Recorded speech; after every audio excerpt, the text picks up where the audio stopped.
Pretty soon they start to get confused and start to believe it. That's what happens to many of them. Scott wrote me a letter.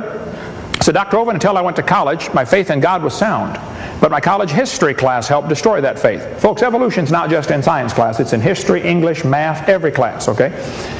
Scott said, I started to doubt the Bible and God's Word, even started to doubt Jesus was truly God's Son and that He died and rose for my sins. My best friend showed me your tapes, and I was in awe of what I saw. Everything I thought I knew about life was changed. Yeah, he rescued one. Charles Darwin studied to be a preacher, lost his faith. Farrell Till, former Church of Christ missionary, now the editor of an atheist magazine. I debated him, debate number 7 on the table. Michael Shermer, editor of Skeptics magazine, here in California. I debated him. I don't know when that was. Claimed he was a Christian as a kid. Tom Hanks, stars in movies with little or no morals, claimed he was a Christian and loved the Lord when he was 16. Gary Parker, now teaches back to a creationist. Michael Ruse, the main spokesman at the Arkansas trial, was raised in a Christian home, spoke out against creation. John Templeton, who used to work with Billy Graham, accepted evolution and wrote a book, Farewell to God. Frank Zindler studied to be a Lutheran priest. He's the president of the Ohio Atheist Association. I debated him. And we're going to get Matt Rainbow off the list here by the end of the night because getting him back to be a creationist. All right.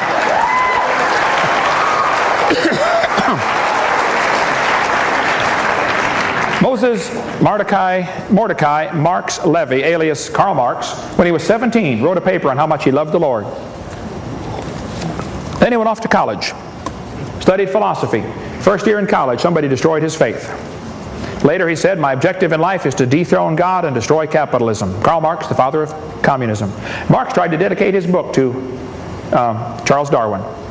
He said on the title page, to Charles Darwin from a sincere admirer, Karl Marx. Marx knew communism wouldn't work without the evolutionary theory. See, our American system is founded on the idea that all men are created equal. They're endowed by their creator with certain rights.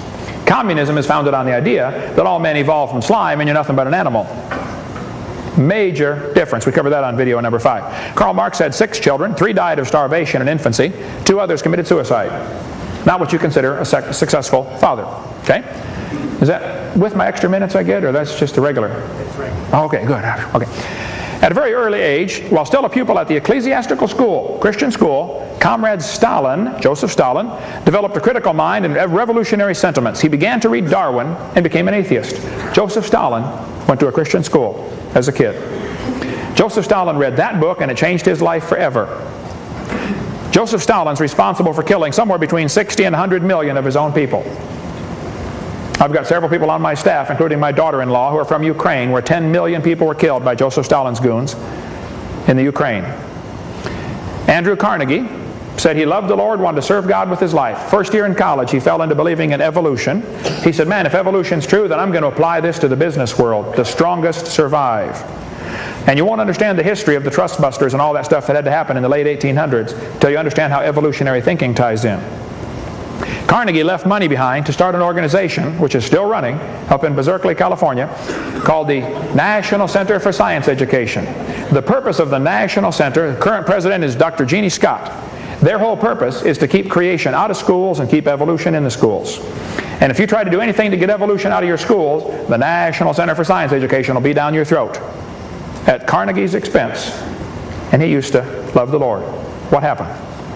President Roosevelt, good man in many ways, but he fell into believing this evolution theory, which teaches, of course, one race is better than another. Roosevelt thought the Indians were an inferior species. You won't understand what happened to the Indians in the last 150 years until you understand how evolution ties into the thinking. That's why we were so mean to the Indians. E.O. Wilson at Harvard University said, as were many persons from Alabama, I was a born-again Christian. When I was 15, I entered the Southern Baptist Church with great fervor and interest in the fundamentalist religion. I left at 17 when I got to the University of Alabama and heard about evolution theory. First year in college, destroyed his faith. Philip Wentworth, back in 1932, said, when I entered Harvard in the fall of 24, I was not only a Christian, I was also an avowed candidate for the ministry. Then, for 4 years, I underwent a process of mental readjustment that shook my little world to its foundations.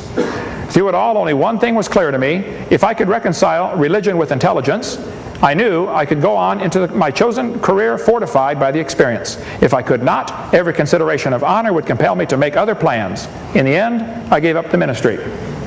Folks, there is no conflict between intelligence and the Bible. There is no conflict between science and the Bible. There is a great conflict between evolution and the Bible. And there's a great conflict between evolution and science. But they want you to think evolution and science go together. No. Beer is sold at football games quite a lot. Beer has nothing to do with football. And beer does not become athletic by association with football. Okay? The fact that evolution is currently in our science textbooks does not make it part of science. I'm sorry that it's there. I'm working to get rid of it. But in the meantime, don't fall for this idea that, well, it's in the books, it must be part of science. No, it's not. Okay? I think if you love your kids, you ought to get them out. I don't think it's possible to fix the problem on the short term. That's why about 12% of Americans now go to private school or Christian school. And the number's growing all the time. I don't think it's possible. I think you ought to get them out if you can, okay? The Bible says, cease, my son, to hear instruction that causeth thee to err from the words of knowledge. But some of you people are more worried about Johnny going off to college, getting a certified degree so that he can make more money. The fact that 3 out of 4 are going to lose their faith doesn't bother you, just so he makes a lot of money in life. Better think long and hard about that one. This is how the atheists rate the different states on how well they treat evolution. They think the folks in California are doing a wonderful job of teaching evolution to their kids. They think the folks in Florida are doing a lousy job. Yay, Florida. Okay. If you can't get them out, make sure your kids know the truth. Don't send them off unarmed. My video series is there to provide information. It's not copyrighted. Copy it all you want. Give it to your friends. If you don't like my jokes, edit them out. Okay? The Bible says you shall know the truth, and the truth shall make you free. I think it's wonderful. You don't need to lay your brains at the door when you come study the Bible or study science or study creation. Everything I observe in nature says, wow, there must be an awesome designer. Not only did God design this world, He wants to have a personal relationship with His creation. It's wonderful. I know I'm going to heaven when I die. It's not because I'm good. Are you kidding? If I get what I deserve, I'm in serious trouble. I've been forgiven. That is awesome. And I certainly don't feel intellectually inferior for believing in creation. Quite the opposite. I look at the evidence and say, wow, this matches, it all matches. It's perfect. Florida has laws requiring textbooks to be accurate. So does Texas. So does Wisconsin. So does Alabama. So does California. The textbooks ought to be accurate. I'm not trying to get evolution out of your schools. But all the evidence that's used to support the theory is wrong and ought to be taken out. Take the lies out of the books. Don't try to get evolution out of schools. Get the lies out of the textbooks. You can demand they cut out the pages. I mentioned in a debate one time, I said, these following pages ought to be cut out of this book because they're not true. The professor said, what are you going to replace it with? I said, what? He said, you want to cut these pages out of the book. What are you going to replace this with? I said, are you telling me if we take a lie out of the book, we can't take a lie out of the book until I get a replacement? How about shorten the book by 20 pages? The kids won't care.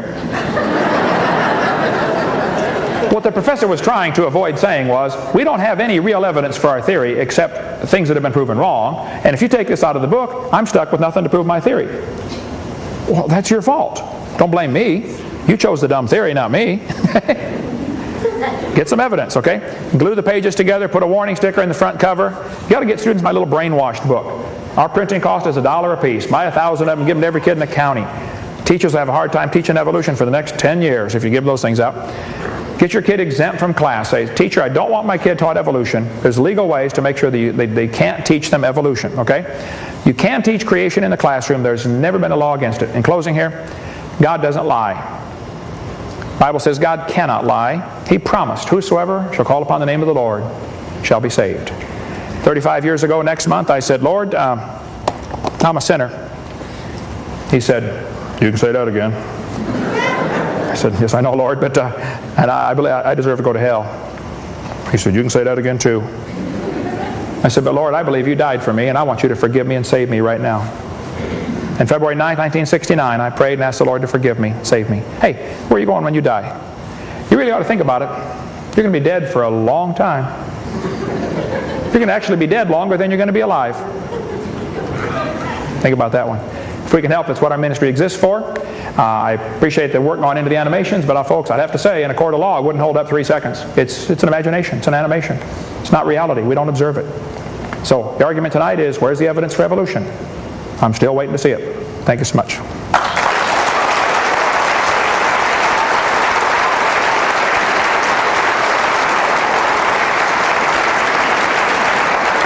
We will now enter the rebuttal period. I believe Dr. Rainbow used 53 minutes, which is the first, so use your first rebuttal a little bit more, but we'll extend grace on that. So you have now 10 minutes of rebuttal. Okay, some things Dr. Rainbow said tonight that I think I should not leave hanging. He said half the population of the U.S. population rejects evolution.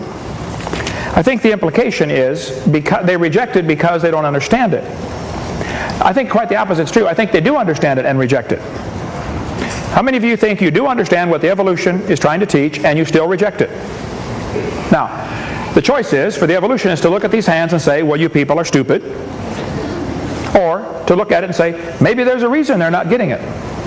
And the evolutionist typically thinks, if I had, 75 hours to show you all this stuff, I could make you believe in it.